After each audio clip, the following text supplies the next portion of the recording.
I know, right? Enough of this shit.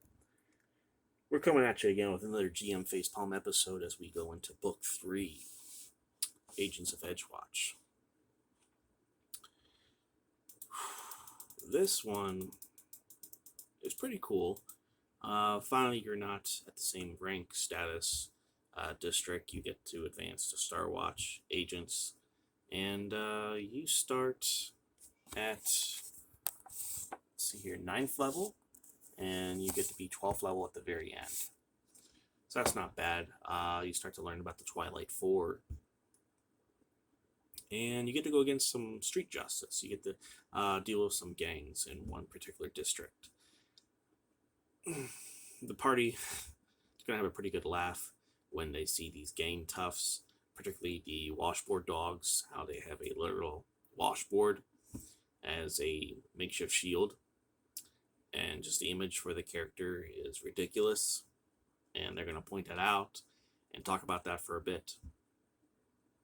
But yeah, there's two different factions, and my group decided to take out both factions. And yeah, but the Arrowhead, the ship, that was quite a lot of fun dealing with that particular daemon.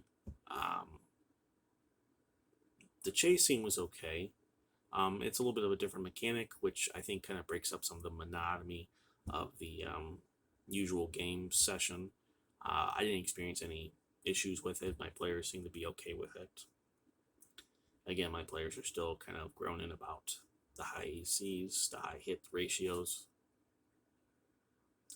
But I was really able to bring them low when it came to checking out the sweeper school, the Diabell sweeper gang.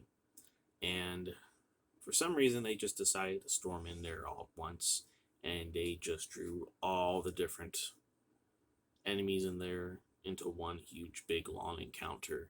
And it was a war of attrition, which they lost. I was able to take down 2 of their party members. Bloody Burleth, really, really cool character. The design of it and how he uses a coal shovel and how they describe his crit technique and the ability to decapitate someone with that shovel. Pretty cool. Pretty cool. So that really gave a lot of incidental pause and what is going on here, especially with the way he looks and just his ferocity 1 minute and his negotiating sort of charm the next. It can be pretty fun for a GM to run. But I was able to take down 2 of the parties, or 2 of the PCs in the group, and I could have killed them, but there was a little bit of an exchange where I was looking for more money as a way to ransom them, to gain some sort of control over the Edgewatch agents. So they had to come up with a hefty amount of gold to appease some of the destruction that they had caused at the sweeper school and for Bloody Burleth's time. But there's a lot of cool encounters in there with Chalky, the alchemical golem variant. I chose to use the regular version, and then I changed them later to Chalky since there were 2 different encounters because they weren't able to defeat Bloody Burleth. That created an additional encounter where he's going to leave the city for a bit, and I had a ship moored at the city there, so they had to go to, once again, a Arrowhead type of map, which I call the Bloody Birth. I have that map available for those that ask for it. It's on my GM Facepalm Blogspot website. But that was a pretty cool encounter, being able to run that again. And they were able to bring some guards with them to fight Bloody Burleth. But yeah, he is really tough. So I had Chalky in there. And I'm trying to remember what I called the other golem. I forget. I could probably look that up though. Yes, I can. While I talk about some other things here. But yeah, there's quite a few traps in here, a lot of snares. I didn't run Chapter 2. I skipped the Lucky Nimbus. there's a lot of information there for a GM, and when you're running a weekly game and you're not sure, especially with the mind of the players, their mindset and just how they're kind of agitated by a lot of this stuff. I just decided I wasn't going to roleplay too much of that, and there's just a lot of back and forth looking through the book, trying to figure out. There's a lot of different rooms. It's complicated. There's a lot of description here. There's going to be lots of pauses in this game session. It's not gonna flow well. So I skipped quite a bit of it and just went right to the vault where they had to recover the item.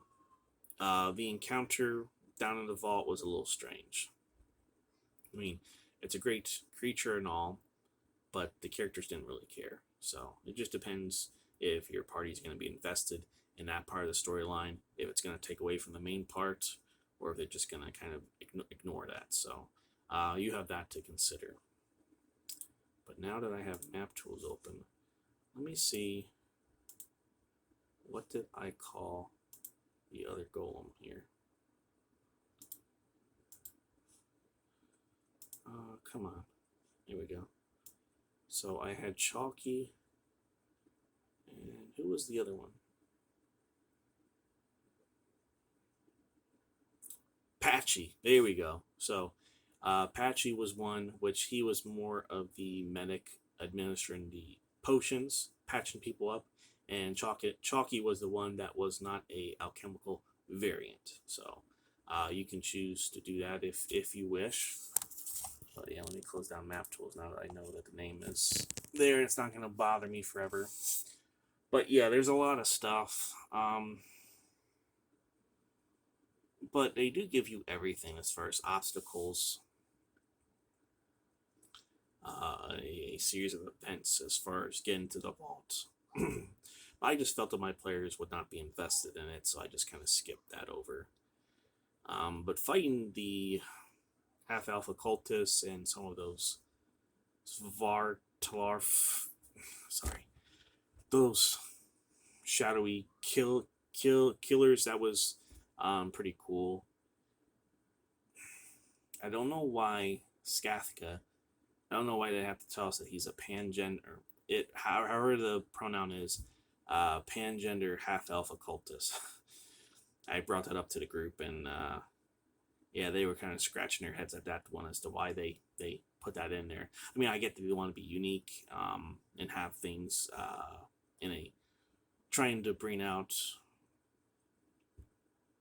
certain elements from society today and bring some of that in there, just to kind of give everyone some kind of moment where a particular culture group, whatever, sex, religion, whatnot, that they can all have some kind of moment to shine. So but yeah, we had to look that one up, or at least I had to look that one up. So I never came off of that description before, so that was a little different, but it was fine with me. I got educated on that one. But the Deadly Games, I got to run that. There's quite a few traps in here. Feels a little Roman. The players didn't really care about fighting the creatures in here. They just wanted to go around and look. They didn't really want to compete in the gladiatorial events, but they did. And they don't have to kill those creatures, even though it's a high level threat. I only put in 2 instead of the 4. But some of the artwork in this is really cool. As far as the Irorium monks, the skeletal monks, those are really badass. The elemental tsunamis gave my players quite a bit of frustrations. But yeah, I think they were able to take out Franca pretty easily, and their companions. Is it really when the party reaches 11th level do they hit their stride, and they can easily kind of flow through some of the encounters here, and they're not really pressed against the wall trying to fight for their very lives. It's weird that they call the clockwork poison bomb that what it is, that they keep referencing it as a bomb. When it just puts out some poisonous cloud, I don't see any kind of a countdown timer or any kind of a specific explosion. And the fact that it's strapped to Ogram's back, the players thought that was a little weird, especially since you could have stowed this in like the bleachers or somewhere else, have it go off instead of strapped on someone's back. They just thought that was a little strange. And the main last encounter of that book was particularly easy, given that he has an AC of 24. Of course, the regeneration kicked in, but they didn't have any issue with it. So, all in all, I think the sway, the ebb and flow of combat for the group is now more under their favor, and I kind of feel like some of it's kind of reverting back to first edition now, since they are able just to kind of go through some of the encounters now without grumbling or anything like that. They're still looking at the high ACs and such, but they seem to be having an easier time with it. Everything's not as life and death for each encounter anyway, where they're trying to pull out the battle by the skin of their teeth. So yeah, that's all I got. Let me know if you have any questions. See ya.